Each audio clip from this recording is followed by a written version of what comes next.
and celebrated as a pillar of Philadelphia's Black community, Dr. Kermit Gosnell doubled as America's deadliest serial killer. I'm A.B. Tucker, and this is Ill Will, a series dedicated to examining and exposing the long history of gross medical mistreatment targeting Black women around the world. Dr. Kermit Gosnell was a doctor who began running an abortion clinic called the Women's Medical Society, located in West Philadelphia. Now, despite being a mass murderer and committing hundreds of abortion law violations, Dr. Kermit Gosnell's horrendous acts barely made national news. Violating Pennsylvania's abortion laws. Because his victims were mostly poor Black and brown women. Kermit Gosnell is scum. He essentially made millions of dollars running a chop shop, killing babies and women, performing late-term abortions. But because they were not seen as human, there was nothing done. And he essentially had a business model of keep the prices low and do high volume. Adrienne Moton was a family friend of Gosnell's. She says she considered him an uncle when he asked her to work at his clinic. It started out as volunteering, which was in January of 2005. I was trained to clean the instruments. And after that, he asked if I wanted to guide him with ultrasound. And then later on, he said, you know, there's a lot of money in this and I'm going to be getting more clients. I want you to join me for second trimesters.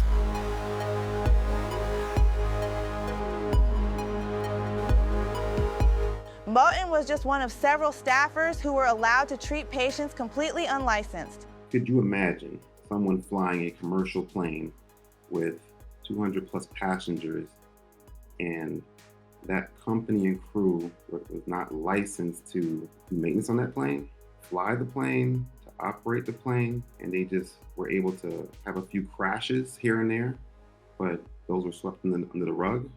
I can't even wrap my mind around as a practicing physician with my own practice. And that leads me to believe that there was a lot of individuals that had the power to stop him who turned a blind eye. Next thing I know, I'm in the room with him for all procedures, holding the ultrasound, helping him. And it was so much, I just became numb.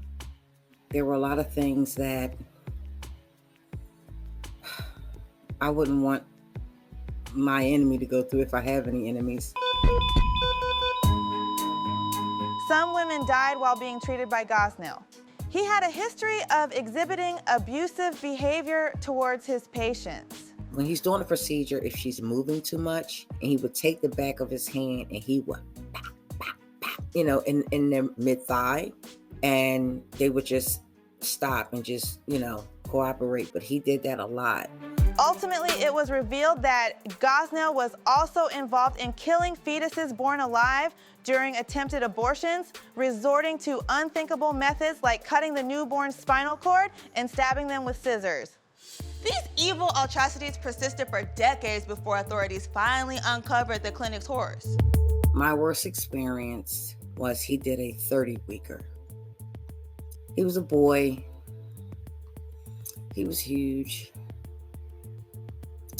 And they placed him in a Pyrex baking dish that was,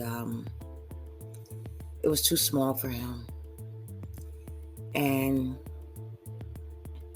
when I came down and saw him there, I couldn't believe it. I remember apologizing to him, telling him how sorry I am. And that's when Gosnell came running in early. And I just looked at him like, wow, you go this far for money. Once discovered by authorities, Gosnell's clinic is said to have had an unbearable odor due to the decay of rotting flesh with blood-stained floors. Aborted fetuses were found stored in jars on shelves. If it was a clinic with white women, I don't believe that the clinic would have stayed open as long as it did. Gosnell's clinic remained open for over 40 years before authorities shut it down in 2010. It wasn't until the FBI raided his clinic that they discovered that it was a house of horrors, but it wasn't raided because of what he was doing. It was raided on separate charges related to drugs. And so that just indicates the lack of humanization of women when it comes to the powers that be, who ignored what was going on in Philadelphia for years and never lifted a finger until the FBI got involved. And then finally in 2013, Gosnell's heinous acts ultimately led to his conviction and sentence of life in prison. Moton, who assisted Gosnell for 3 years, pled guilty to third-degree murder charges and served 28 months in prison. I have to deal with this for the rest of my life. And it's hard, but I'm doing this for that boy that I named Jacob. And I'm doing this for all that are still in the clinics and don't know how to walk away. It's so easy to become stuck. Evil, it will consume you if you're not paying attention. I just want to help as many as I can walk away. I do not want them to end up like me. This is Ill Will, an examination of the gross medical mistreatment of Black women and how this horrific history shaped the healthcare crisis that we're still facing today.